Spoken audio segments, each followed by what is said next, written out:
The Dango GoPro mount, touted all over YouTube as one of the best mount for GoPro, or the best gripper mount, or something along those lines. And I'm about to tell you otherwise. You have come to Salesburg. You are going to get some counterpoints. So hold on to the handlebars. Let's pick up some speed. Here we go.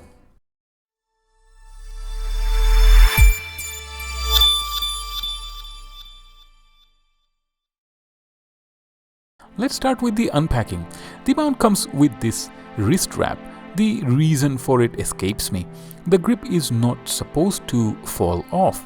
Talk about mixed signals, right? Anyhow, there is also a nut and screw for any camera to be mounted.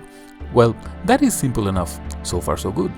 Physical properties. At the first glance, the mount looks bigger than most household clips, and the build quality is good, like 8 out of 10.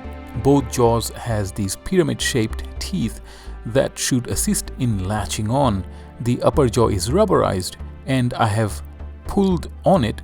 It does not come off, so good confidence there. The bite force is impressive. I shall take one for the science. I can really feel it squeezing in. Yep, left its mark. Now let's talk about the problems it solved, so it makes a bit of better sense. To mount on helmet, traditionally, camera manufacturers ship these 3M sticker mounts. Once on helmet, it's gonna stay.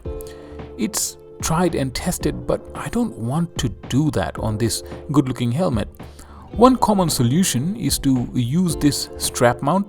It poses 4 issues. 1. Because the straps go over the face shield, when the visor comes down, it cannot close fully to form a seal, reducing the functionality a little, especially if it is raining. Next, the front air vent is forced shut. At least that is the case in this helmet. Thirdly, this excess strap flies around in the wind.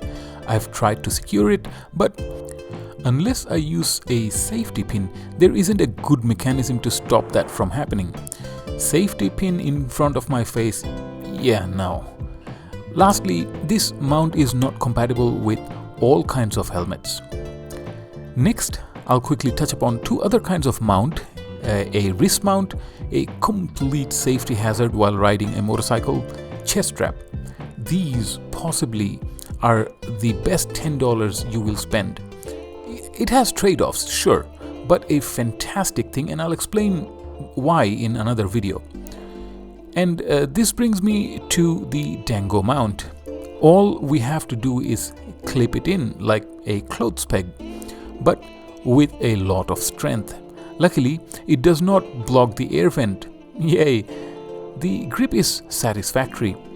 It will not fall off, or so it seems, in the safety of my home.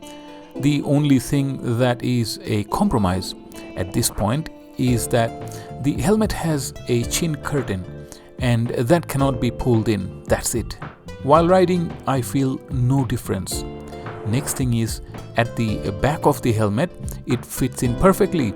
So we have another angle if we are keen on getting it. But it does not go on the sides where the helmet padding is thick. One more thing is that there is a rotating function too. If you need to point the camera at any other direction, just press and turn. So far so good. Well, what we have discussed thus far is about as much value this grip mount provides to its users. Now some negative stuff. It was supposed to hold on to the helmet without moving, but when I rode it a bit hard, it did move. I found the grip to have slipped down halfway. It was not falling off, but it was not supposed to move either. Perhaps this is an issue that can only be faced with this sort of helmet where the front is smooth or there isn't good enough grip for it. Next, here is my bike, fairly stock standard, and all the different components that you see, there are no practical spot to mount the camera using this grip. It does not grip the pipes of any kind. It will not stay where you mount it and eventually fall off. At the passenger footrest, it looked promising, but I'm not confident that it will stay. At the wind deflector, I thought it might hold, but it moves back and forth, and with every movement it comes up a bit. Shoot, I dropped the camera. The only place it kind of held on was at the handle grip.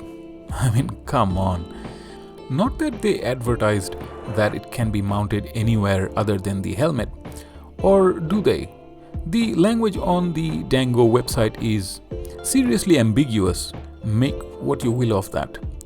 The price in Australia is about $80, US is about $50. I have left affiliate links in the description. Originally, I thought that the mount would be useful for more than just the helmet, and while riding I could change positions easily from one part of the bike to another. Unfortunately, that was not to be. This mount does one thing: it mounts to a helmet, and it does a reasonably good job of that. So far it never fell off the helmet. That's it. Single function. Now, earlier I said that the chest harness is one of the best mount you can buy. Well, that is because of the price tag and the resultant footage quality or film you get out of it. That discussion takes place in the camera mounts for motorbikes video.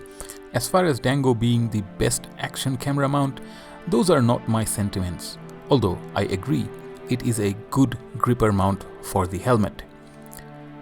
I thank you for watching this video, and also I have a second channel which is about properties. In case if you ever want to make money using properties, that channel might have some good info there. I'll see you next time. Until then, you take care of yourself.